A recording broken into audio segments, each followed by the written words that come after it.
Сәлем достар, біз бүгін эксперимент жасаймыз.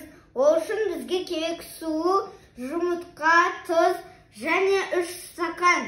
Бірінші суды стакандағы қоямыз.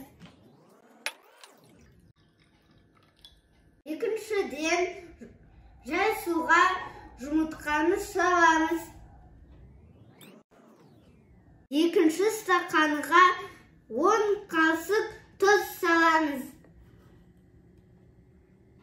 Біреу, давай сал чистись.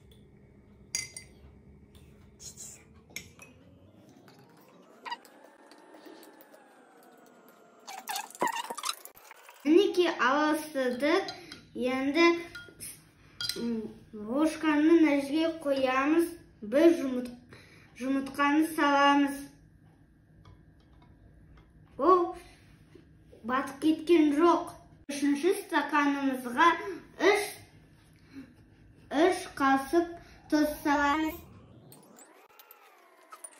Араластырып болдық. Енді жұмыртқаны саламыз.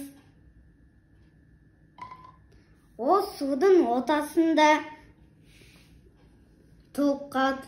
Бірінші стаканда судың тығыздығынан жұмыртқа тығыздығы көп. Сондықтан жұмыртқа батып кетті. Екінші стаканға 10 қасық тұз салдық. Судың тығыздығына жұмыртқаның тығыздығы көп. Сондықтан жұмыртқа батпайды.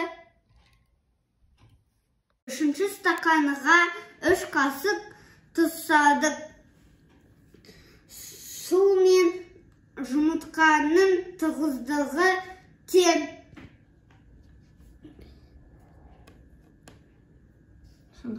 Сондықтан ол ортасында.